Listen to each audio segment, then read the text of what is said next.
I am Dr. Jessica Chelekis. I am the MBA director at Brunel Business School. I'm also a senior lecturer in sustainability and global value chains at the business school. The MBA program at Brunel Business School is inspired by the namesake of our university, right? So that's Isambard Kingdom Brunel. In case you're not familiar with this historical figure, he was one of the greatest civil engineers in UK's history. He helped transform Britain from an agrarian to an industrial society. Not only was he an amazing engineer, but he was an innovator and a leader. And this is the ethos that we are inspired by on the MBA program. So we take a very practical, case-based approach. We believe that theory and latest research is very important, but it is only one component, and the other component is application and practice in the real world. We emphasize these qualities of innovation, creativity, and a responsibility to society. So the mission of Brunel Business School is developing sustainable societies and businesses. And we take this very seriously on the MBA program. So we have a strong emphasis on responsible leadership, sustainability, and the broader UN Sustainable Development Goals are highly emphasized throughout our program. We integrate these real-world business challenges in a variety of ways. On one level, we take really well-known cases, really important or key business challenges as either brief or extended cases that students work on in their modules. That's one way. Another way is we integrate immersive simulation games into some of our modules and workshops. But the most exciting thing for students is when we have live business cases in our modules. So this is when business representatives come into the classroom, they present a business challenge that they are facing, and students work in groups to offer solutions, diagnoses, insights, and solutions to these problems. They present their work to the representatives, and in some cases, the business representatives also help mark or judge their performance. In some cases, this is posed as a competition, and the students really get into the spirit of this, and they really enjoy the interaction and feedback from these companies. Our MBA classes, our students are really diverse. They come from not just a variety of, say, national backgrounds, but they also come from a variety of industries. Some of our students already come with some experience in managing people or projects or resources. They come from marketing, or they come from supply chain logistics, or they come from finance. But some of our other students don't have such a managerial background. They are engineers, they work in IT, or they work in creative industries.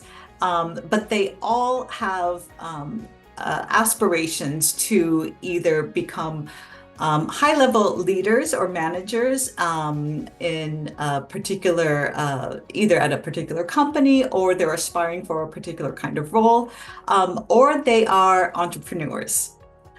So that is another kind of student that we have, who are entrepreneurs who would like to strengthen their skills to scale up their businesses, expand their businesses, or go back in some cases to their family businesses to rejuvenate them. So this is the diversity of our MBA classroom. We do have two specialist pathways. aside from our general management pathway, which is the largest one. And it's usually the one that's suited to most students. But the two specialist pathways are healthcare management and digital innovation management. And the inspiration for these pathways is the fact that we have in our faculty professors and senior researchers and practitioners with strong links to healthcare and to digital innovation. So we are capitalizing on these strengths and on demand from our students who want to specialize in these areas. So we have very strong ties with the NHS.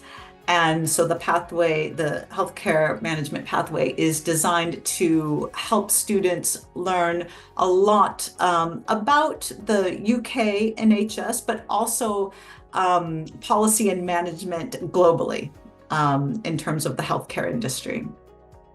And then with digital innovation, we recognized that this is a really important growing area for businesses. And especially now that everyone seems to be obsessed with AI, but they're not quite sure what to do with it or the implications of it or what it means for their businesses. So the digital innovation pathway is designed to help students really come to grips with what is happening with digital technology and how it can be applied in a variety of areas in business and in corporations. For the general management pathway, these students have the luxury of picking between either some of the kind of specialist courses from the other two pathways, depending on their interests. So we occasionally have some students on the general management pathway who do want to become familiar with, say, healthcare policy. So they might select that module as one of their electives.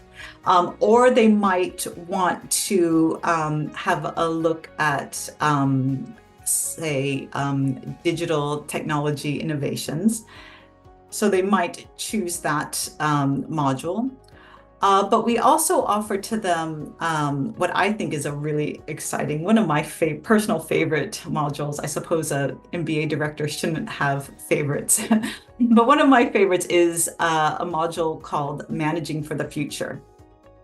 All right, so this is an elective, but this is a really important strategy level module that goes beyond the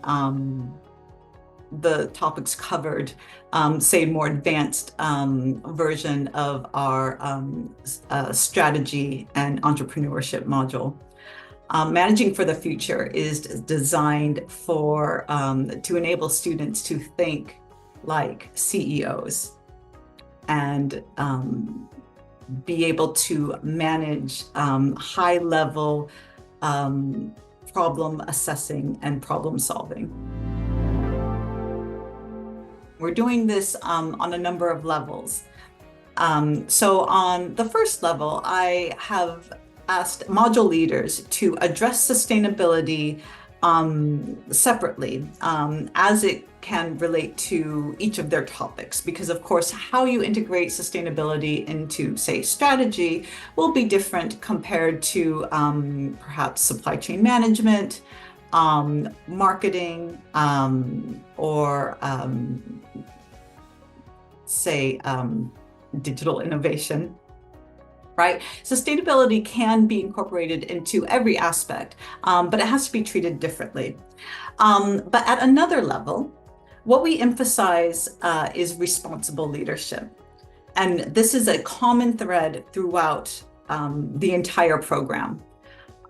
We focus on leadership and leadership development in the Brunel MBA. We do this through not just the modules themselves, but through our LMS workshop series, that's Leadership Masterclass series. And so we emphasize the qualities of responsible leadership. And that naturally encompasses sustainability, but it even goes beyond sustainability to cover holistically the UN Sustainable Development Goals, which includes things like social justice, equity, fair wages, responsibilities to not just the environment, but social responsibilities and responsibilities to all stakeholders in a business or organization. So this is how we see or weave the theme of sustainability into our MBA program. Outside of the courses, there are a lot of events and activities that students can participate in, just depending on their own inclination and their appetite for extracurriculars. So we have a variety of guest speakers that we bring into the program. We arrange these kind of a little bit impromptu or ad hoc as we see opportunities. So for instance, an opportunity came up with Burberry representatives to come in and just give a talk to our MBA students, so we seized it. So we do this quite a lot. We bring in links, representatives from industries that we already have links to, but we're also always expanding and looking to bring in guest speakers with companies or organizations that we perhaps didn't have links with before. So we bring in guest speakers. We organize a range of formal and informal events for our students, such as the alumni networking event. We go on company visits. But outside of the MBA program, there are a lot of other opportunities as well for students to engage in. So we have the Entrepreneurs Hub, which is a university-wide kind of support group. And they are open to all students who are entrepreneurs or want to learn more about becoming an entrepreneur. So they put on themselves a series of events and provide an array of support services. And our MBA students tend to make a lot of use of the Entrepreneurs Hub. We also participate in a few exchange programs. So we'll often have little competitions because the spaces are limited for the exchange programs. So we devise a series of what I think of as fun little challenges for students to complete, those that are interested in these more ambitious, say, summer schools.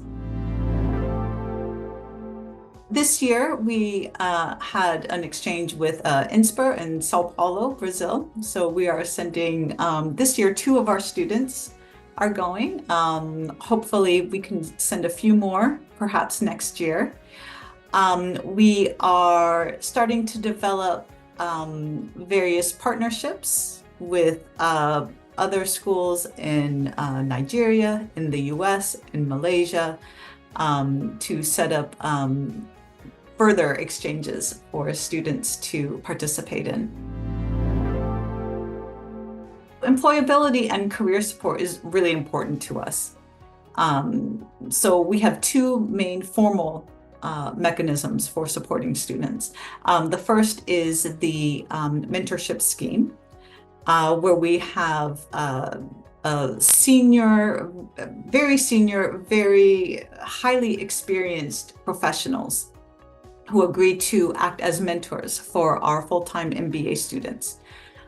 So there's a lot of work that goes into setting up the profile of the students and matching students to the right mentor.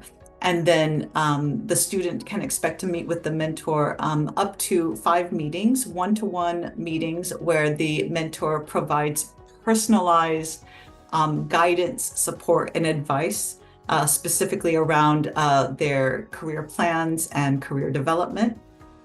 We also have the career development portfolio, which is a formal requirement on the program. So students complete a series of workshops in which they develop a portfolio. They do several exercises and tests to develop their self-awareness and awareness of others.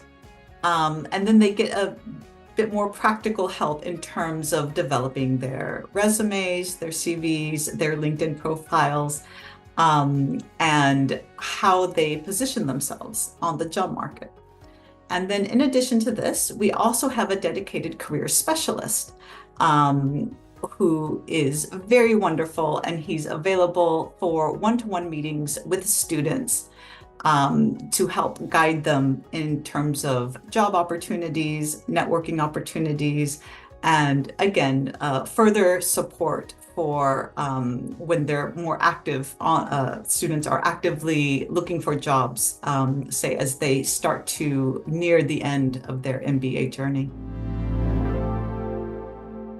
One thing I would like to mention, going back to the question about live business cases,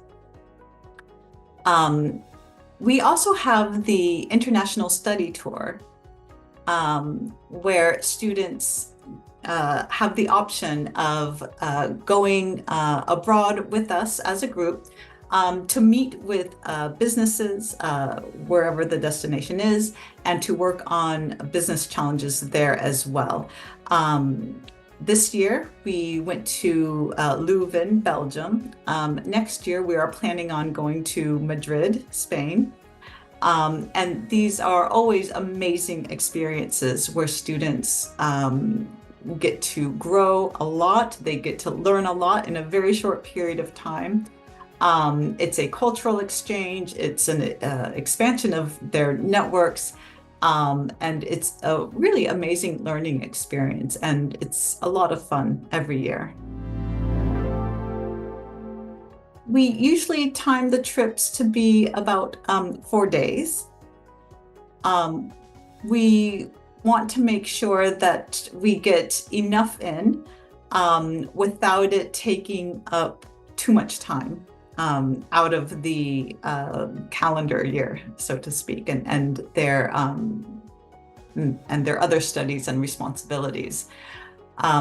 So let's see, how many companies do we visit? We visit about 4 or 5 companies. And that also includes opportunities for visiting, say, important sites or landmarks, and also getting to hear talks from local experts as well. So there's a lot that we pack into those 4 days. Well, I think if we look at what's happening in the world today, we see that there's a climate change crisis, there's a healthcare crisis, we have war breaking out, we've had epidemics that may or may not happen again, economic crises. They're not unrelated, and I see all of these as partly a crisis of leadership.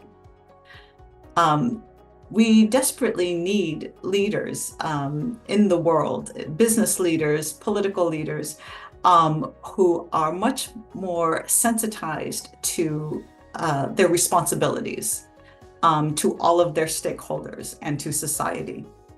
And so that's how I see responsible leadership. It's having a sensibility that goes beyond just what is good for oneself or one small group of people, but considering the actions of an organization and the behaviors and the models of any organization and how it impacts the world, and taking that on as a value, and taking that on as a responsibility, right? Because that is, in the end, organizations are, they don't exist just to make profit, right? Organizations make profit, and that is not a purpose, that is something, perhaps an end result, right? But a company's purpose or an organization's purpose must be about how they act and the impact that they have in the world and in society. That is a purpose. And I think we've had leaders who have lost sight of this, and we need to bring this back into the foreground of how we teach and mold future leaders.